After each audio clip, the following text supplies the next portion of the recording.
네, 돌아왔습니다. 오늘 기관의 눈이 또 두 번째 코너입니다. 자동차 섹터 요즘 살살 올라가고 있습니다. 기분 좋게. 그다음에 사실 자동차 하면 또 뭐 전기차에 대해서도 우리가 좀 얘기를 해야죠. 어쨌든 증권사 시각을 좀 살펴보도록 하겠습니다. 유진투자증권의 이재일 자동차 섹터 연구원을 모셨습니다. 오늘 자동차에 대해서 자세히 좀 알아보도록 하겠습니다. 안녕하십니까? 안녕하십니까? 네, 네. 지금 뭐 실적들이 그래도 생각보다는 잘 나오고 있습니다. 자동차도 현대차, 기아차 기대치 이상의 성과를 낸 것으로 지금 보이고 있는데 일단 현대 기아차 2분기 실적에 대한 판단, 분석, 해석 좀 부탁드리겠습니다. 현대기아차 2분기 실적 같은 경우는 절대적인 측면에서는 전년 대비해서 많이 감소를 했습니다. 현대차가 영업이익이 전년 비 50% 정도 감소를 했고 기아차가 70% 정도 감소를 했기 때문에 감소폭 자체는 컸지만 근데 당초에는 사실 2분기 때 거의 적자 수준으로 굉장히 부진한 실적이 나올 걸로 예상을 했었기 때문에 기대보다는 좀 굉장히 잘해줬다라고 이렇게 좀 평가를 할 수 있을 것 같습니다. 현대기아차가 좀 선방을 했었던 이유를 보면은 4월까지는 굉장히 글로벌 시장 자체가 락다운이 지속되면서 부진했었지만 6월 들어서부터 국내에서도 굉장히 좀 판매가 잘 됐었고 글로벌리도 판매들이 재개되는 지역들이 하나둘씩 늘어나면서 4월 달에 부진을 많이 만회한 게 좀 주요했습니다. 알겠습니다. 우리가 이제 요즘에 현대차가 기아차가 주가가 조금씩 올라오는 것을 보고 이게 좀 많이 빠졌기 때문에 외국인도 기관도 좀 들어올 수 있겠다 이런 생각을 좀 하긴 했었습니다. 근데 이게 국내 상장사는 아니지만 우리가 또 얘기를 좀 한번 해봐야 될 것이 있는 게 우리가 이제 테슬라를 빼놓을 수가 없습니다. 그렇죠? 자동차, 전기차 섹터하면 테슬라인데 4분기 연속 흑자 달성을 했고요. 근데 이제 뭐 며칠 있으면 맞나요? 예, 맞습니다. 보니까 이제 S&P 500에도 들어갈 수 있을 가능성도 좀 있다고 이렇게 얘기가 나오고 있고요. 이 테슬라의 2분기 실적에 대한 평가, 이거를 하반기에는 어떤지 전체적으로 한번 좀 짚어주시죠. 예. 테슬라 2분기 실적은 서프라이즈를 기록을 했습니다. 월가에서는 이제 2분기 때 적자를 기록할 것으로 컨센서스가 형성이 돼 있었는데 이제 흑자 전환을 성공을 하면서 앞서 말씀하신 것처럼 4분기 연속 흑자 전환에 성공을 했습니다.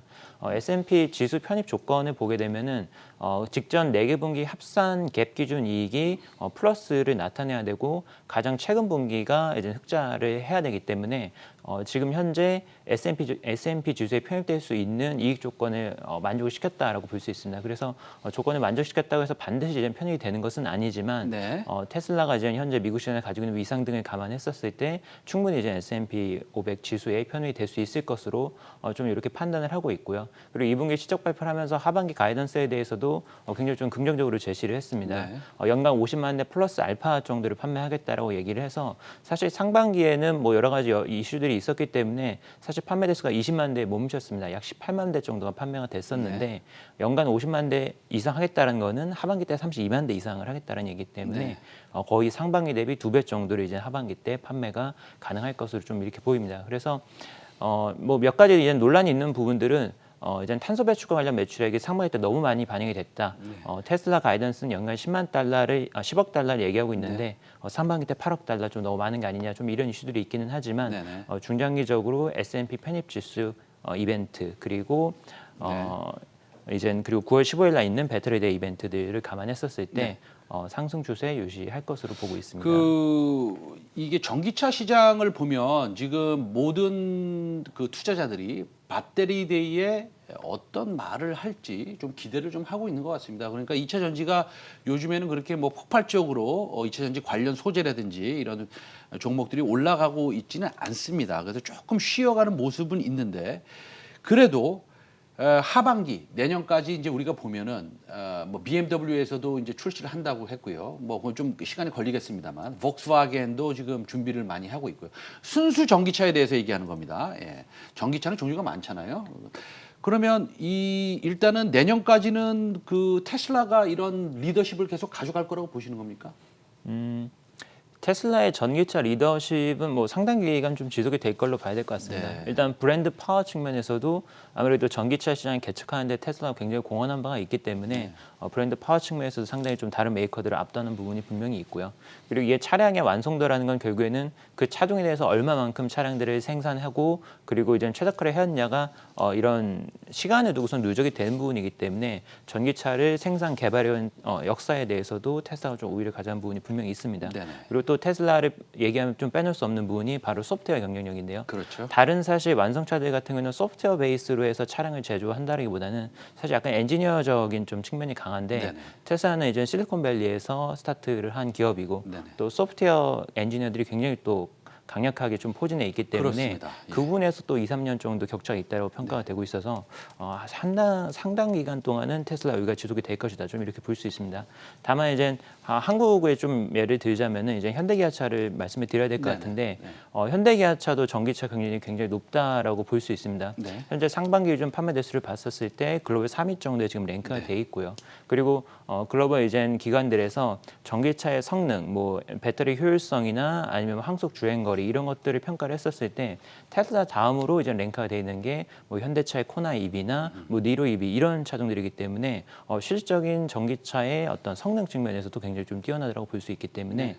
그런 측면에서는 현대기아차도 글로벌 탑3에 들 정도로 굉장히 경쟁이 높다 이렇게 볼 수 있습니다. 일단은 현대차 그룹의 전략을 보면 전기차에 관련돼서 삼성, LG, SK의 총수들을 다 만나고 그다음에 이제 전고체 배터리에 대한 얘기가 나오고 있고 어저께 SDI의 컨퍼런스 콜을 보면 사실은 그 전기차의 성능 예를 들어서 도전제 같은 것들도 언급이 됐고요. 그다음에 실리콘 소재도 언급이 됐습니다. 그러니까 여러 가지 이런 새로운 물질들이 언급이 되면서 사실은 우리나라 전기차 하드웨어 측면에서만 말하면 현대차의 전략, 기아차의 전략도 상당히 좋을 것 같은데도 불구하고 밸류에이션 측면에서는 그것을 좀 못 따라가고 있어 보입니다. 물론 뭐 테슬라의 소프트웨어가 사실은 엄청나게 시장에 파격적이고 그다음에 리더십을 갖고 있다라고 이제 말씀을 해주셨지만 그러면 현대 기아차의 또 하나 기대감은 사실은 이 10년 주기로 지금 돌아오는 해가 아마 올해이고 또 내년이고 그럴 겁니다. 보면은 그래서 사실은 10년 주기를 쓱 보면 이런 그 새로운 모델들이 굉장히 많이 나오고 있습니다. 오늘도 4세대 카니발 기아차에서 나온 것들이 뭐 오늘 지금 역사적 고점 사실은 굉장히 많이 팔렸다라고 하고 있는데 신차 출시 계획 그럼으로써의 그 실적에 반영되는 그런 시점들 뭐 이런 거에 대한 코멘트를 좀 부탁드리겠습니다. 알겠습니다. 먼저 이제 현대기아차 전기 수소차 관련된 전략을 네네. 좀 말씀드리고 네네. 그리고 신차 관련된 부분도 좀 말씀을 네. 드릴게요. 일단 지금 최근에 자동차 산업 트렌드를 보게 되면은 과거처럼 자동차에서 하나가 이제는 탑다운 방식으로 모든 것을 결정을 한다라기보다는 사실 굉장히 이제 넓게 협력을 강화를 해 나가야 됩니다. 자동차에서뿐만 아니라 전자회사들 그리고 뭐 배터리 회사들 이런 업체들하고 협력을 강화하는 게 굉장히 중요한데 그래서 현재 LG화학이나 SK이노베이션 같은 업체들을 통해서 지금 현재 나오고 있는 NCM 배터리를 굉장히 안정적으로 공급받는 게 중요하기 때문에 네. 현재 이제 LG랑 SK랑 협력을 하고 있고요. 삼성 같은 경우는 전구체 배터리 말씀하신 것처럼 네네. 얼마 전에 삼성에서 전구체 배터리 쪽에서 굉장히 획기적인 기술 개발했다라고 얘기가 네. 되면서 좀 중장기적인 플랜으로 차세대 배터리 전략을 위해서 또 삼성하고 만나면서 이렇게 협력 관계를 굉장히 구축을 해 나오고 있습니다.